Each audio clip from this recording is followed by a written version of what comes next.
What is going on, Crimson City? My name is Crimson CBAD, bringing you guys our week 4 team builder for the PGL, the Pokemon Global League. I know it's a little bit of a late upload. I apologize, getting this done as quick as I can, so that way we can continue and you guys can see what the team is for tomorrow's battle. And if you guys missed the late upload and you guys just went to go check the battle, you guys can skip through. I don't mind. This is completely my fault for not having this up. I'm making this, just moments before it's supposed to go live. So we're going to go ahead and talk about the team last week. We got absolutely touched by a Mega Blastoise. If you guys missed last week's battle, we prepped for Ice. Ice did not show up. Mega Blastoise did. We left crying. Hopefully going to bounce back this week. We are 1-2 right now, looking to bounce back. It's still the beginning of the season. We're still looking good, but definitely trying to do some more with that. Definitely go check out my opponent. The link to their channel will be in the description of this video. Thumb Brother in the Salt Lake City Swamperts. Go check them out. Show some love. That being said, let's get right into this.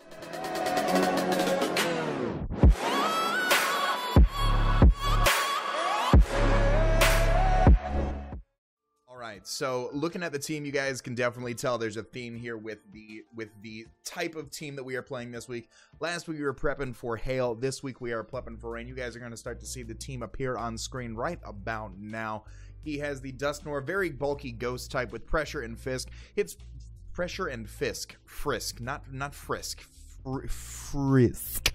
Pressure and frisk. Pretty bulky on the good defense and special defense. Pretty slow, hits pretty hard from the physical side. Base HP isn't too much to care about. It has some pretty cool moves and pretty good coverage in my opinion.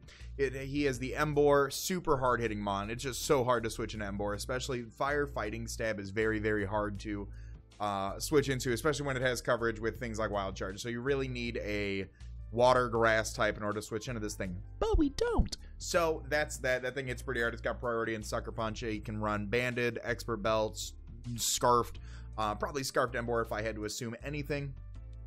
Gardevoir is a really cool Pokemon. I've actually really been enjoying using Gardevoir on the Smogon ladder, so I really like Gardevoir. Psychic Fairy typing.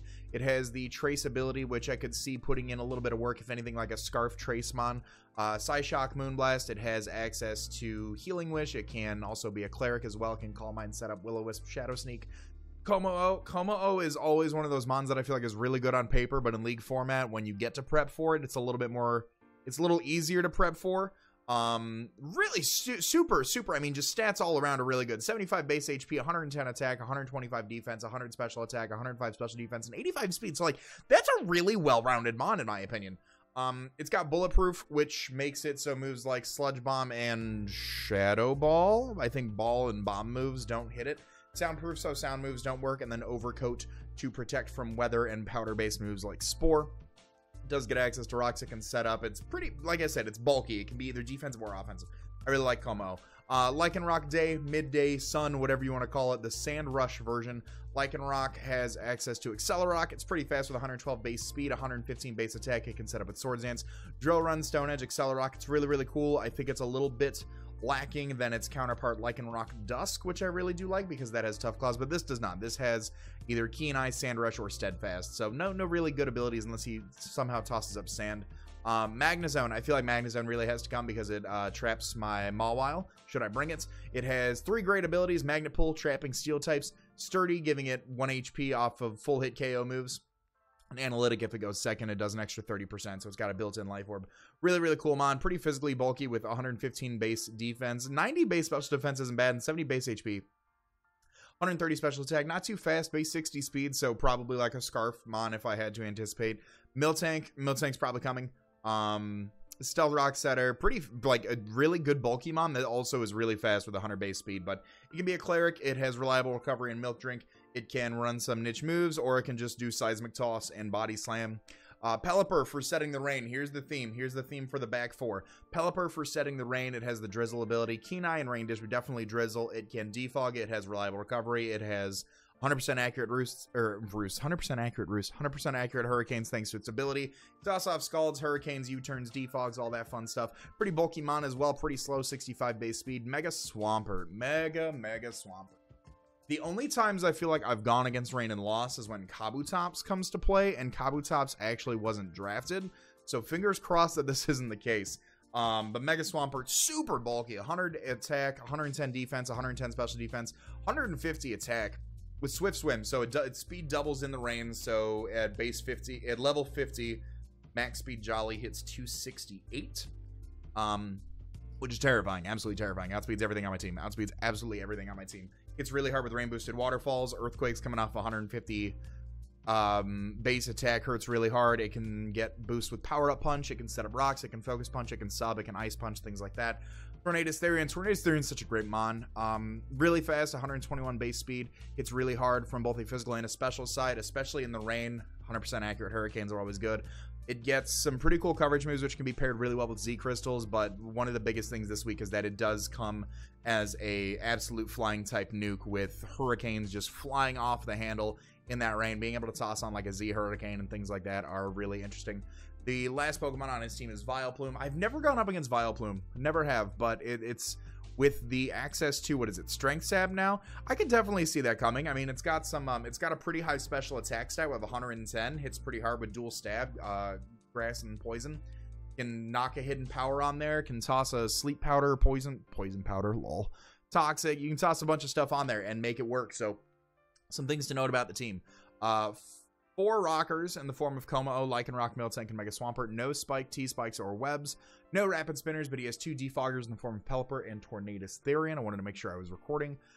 Heal Bell users, he has Miltank and Gardevoir. Vileplume can use Aromatherapy, and Gardevoir can use Healing Wish. So, let's talk about the team. The first Pokemon we are bringing this week is Jeff the Galvantula. Jeff the Galvantula is rocking his Expert Belt with the Unnerve, making it so Pokemon with Resistance Berries cannot use them.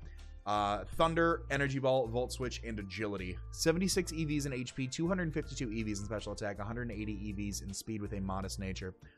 Agility Galvantula. So let me talk about this really quickly. So Thunder, if he's bringing the rain for his hurricanes, I'm bringing Thunder for the rain.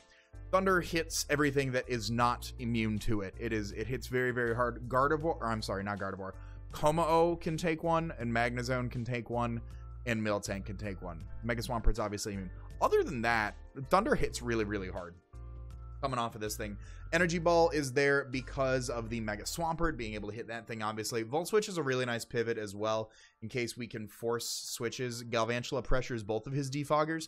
Not in the fact that we are slower than Tornadus, but we are faster than the Pelipper. So being able to pressure that is really, really cool. We have enough speed to outspeed Jolly Como-O, or max speed with a speed boosting nature Como-O.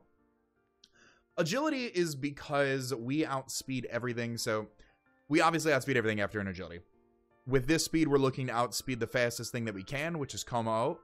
After an Agility, we outspeed everything, even Swampert in the rain. So, and Energy Ball off a modest Expert Belt Galvantula knocks out Swampert, provided he's not like especially defensive Mega Swampert. If he's like standard offensive Mega Swampert, bye.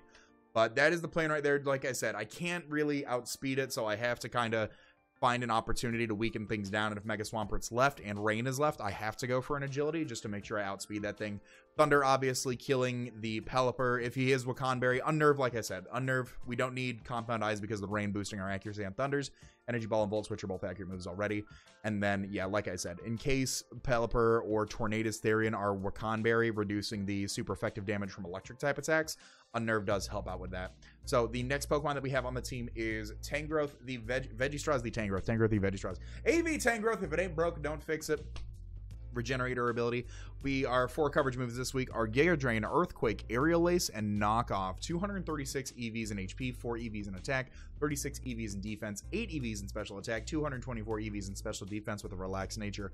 Tangrowth is one of those Pokemon that I love building with. I actually really enjoy building for these matches, which is why I don't know how much I'll participate in Let's Go Pikachu and Eevee draft format until we can get back to stuff like this. I really, really like stuff like this.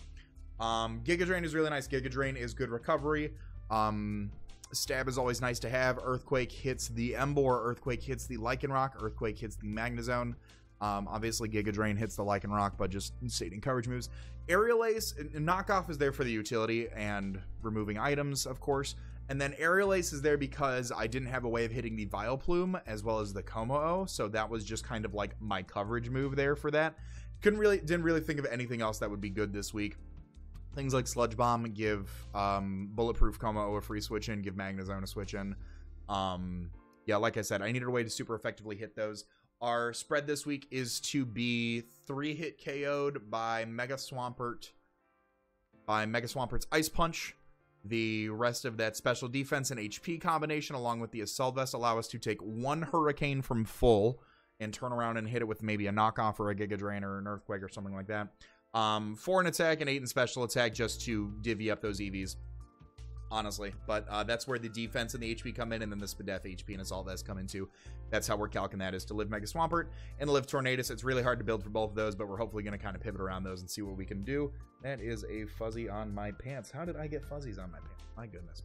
So next Pokemon, I actually think I probably should have led with this one in the team builder, but in the process of doing this, we realized that one of the best ways to wear down his team is going to be with spike stacking, because he has no rapid spinners and both of his defoggers are pressured very hard by Galvantula. I don't think either of them want to stay in and risk a defog, because I can always just click Thunder or Volt Switch. So Sash Diggersby, Roger the Diggersby with huge power, Earthquake, Spikes, Thunder Punch, and U-Turn. The EVs we are rocking this week, we have 100 EVs in HP, 252 EVs in attack, and 156 EVs in speed with a Jolly Nature. With this, we are outspeeding max speed Emboar, not Scarfed. Just to make that clear. Earthquake hits everything on his team. That is not named Pelipper and Tornadus Therian and Vileplume. Spikes are absolutely huge. That's where I was going. Where was I going with this? Spikes are absolutely huge this week. Like I said, being able to pressure those defoggers with either my own electric coverage or the Galvantula that we have that pressures both of those out with electric coverage is really, really nice. Being able to spike stack in front of my opponent is going to be huge, because Tornadus and Pelipper are the only ones that aren't affected by that. And as I've said, how many times has he said it? I pressure them very well.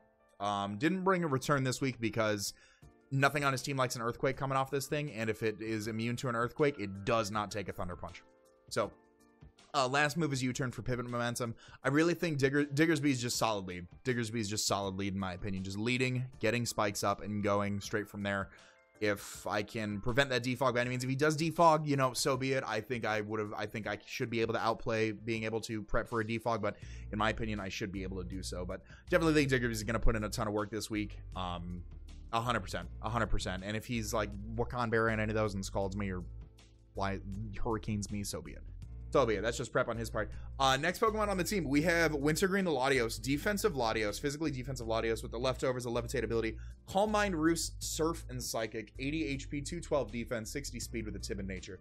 So Emboar, we didn't switch into Emboar, and Latios is my switch into Emboar, which is really funny in my opinion. You always see Latios very like especially offensive and speedy, but this is in my opinion, a pretty slow Latios, and I'll explain it. So, Calm Mind and Roost being able to set up with Calm Minds is really cool. Roost for the recovery, obviously. Surf is nice because it hits a lot of Mons on his team and gets rain boosted, so that's fun. And then he has no Dark type on the team, so Psychic is just very, very free. Psychic over Psyshock, because overall I feel like his team has a higher defense than it does a special defense. Actually, statistically, his team has a higher defense than a special defense. He brings any AV users that are meant to sponge hits from Latios. That's on my own part, but in the building, that's how it is. The 60 EVs and speed with the Timid nature allow us to outspeed max speed Coma O. Again, good speed point for the team. We cannot I don't need to outspeed Miltank. He's not running max speed Miltank. And then I cannot outspeed Lycanroc or Tornadus. So the next fastest thing on his team is Coma O. 236 in HP and 212 in defense allow us to hit. We pretty much switch in on Emboar and be able to roost up. Latios is here because we can early on calculate the damage off of on the Emboar. He goes for Flare Blitz and it does way more damage. We know he's banded. We can click Psychic. If he goes for Flare Blitz and it doesn't do as much damage, we know he's Scarfed. Still can click Recover and roost off that damage. So that's pretty much where that is. And honestly, after we get a few things weakened down with spikes, if we can get a Calm Mind or two up with Latios, we do take, I believe, a Jolly Mega Swampert we are 3-hit KO'd by. And then an Adamant we are 2-hit KO'd by with Ice Punch. I got to double check my math before the battle, but that is Latios this week. I think Latios is going to put in a ton of work. I love Latios. You guys know I love Latios. I think it's going to put in a ton of work. Next Pokemon. I hope this does so much work. Bath Bomb the Qwilfish. Coming back, redeeming herself from last week with the Shookaberry, the Swift Swim ability. We've got our own Swift Swim user. Swords Dance, Liquidation, Bounce, and Poison Jab. If you guys have been around my channel for a long time, you'll know that I tried bringing a Swords Dance, Swift Swim Qwilfish a long time ago. I won the battle, but I didn't get to show off Qwilfish. So hopefully get to show off Swords Dance Qwilfish this time. Liquidation, Bounce, and Poison Jab. 252 EVs in attack, 20 EVs in defense, 236 EVs in speed with an Adamant nature. After a Swords Dance in the Rain, this thing wins. It just absolutely wins. Magnezone needs to be weakened. Like I said, spikes need to be there. So Liquidation in the Rain, there is no switch in on his team that exists. Mega Swampert doesn't even appreciate a +2 Liquidation, rain boosted Liquidation. Bounce is nice because Vileplume and Como-O can definitely be there and take a hit if they're defensive. So we can get +2, they switch in, we go for Bounce. That hits them very super effectively and goes down. Poison Jab is nice coverage to have for... Why do I have Poison Jab? Gardevoir? I don't remember why I have Poison Jab. I think Poison Jab is just there for dual stab, just in case. Pretty sure. I don't remember if I could find another move. I'll have to double check that again before the match. We're going to stick with Poison Jab for the sake of this video. Poison Jab. So, 20 EVs in defense allow us to, from full, be 2-hit KO'd by, and this is with the Shukaberry, a Jolly Swampert Earthquake. And then we're get up a Swords Dance. We're faster in the rain because we hit 135 with 236 EVs in speed. Mega Swampert hits 134. And then we get +2. We just start clicking Liquidation. The only priority he has on his team, so he has Shadow Sneak on Gardevoir, Shadow Sneak on Dusknoir, Sucker Punch on Emboar, Accelerock on Lycanroc, and that's it. We got to make sure about those. Other than that, after we get up +2, it's just game at that point. So I really hope Qwilfish picks up a kill or two. I think it'd be really cool to see a Qwilfish go for Swords Dance. So that's my opinion on that. The last Pokemon on the team, again, if it's not broke, don't fix it. AV Regirock. I think AV Regirock and AV Tangrowth kind of go well together. I think if I could get a little bit more of a reliable Cleric than Aromatisse on the team, this would really do well. Or give Regirock Regenerator. But AV Rock, Stone Edge, Ice Punch, Earthquake, and Drain Punch. 252 EVs in HP, 108 EVs in defense, 148 EVs in special defense with an Impish Nature, boosting our defense and decreasing our special attack. Stone Edge hits a lot of things. Stone Edge hits the Pelipper, Stone Edge hits the Tornadus Therian. Stone Edge is really good stab to have. Ice Punch hits the Vileplume, Ice Punch hits the Tornadus Therian, Ice Punch hits the Como-O. Earthquake hits everything on his team, especially the Magnezone and the Lycanroc, which I'm worried about. Drain Punch is there. It's nice to have a little bit of residual recovery on the team as well. This thing is our physical switch into one. So here's how we have to play this. We have to play Latios and Regirock very smartly because, like I said, Emboar just kind of starts clicking buttons after a certain point. This thing can handle Como-O to an extent. This thing can handle physical Como-O to an extent. Excuse me. This thing can take hits from Magnezone. We are actually 3-hit KO'd by Magnezone and go for Earthquake and Drain Punch in return. This thing can handle the Pelipper to an extent, depending on if we get a Scald Burn or not. This thing can handle Scarfed Emboar, Bandit Emboar. Again, Bandit Emboar clicking superpower. Just pick your sack.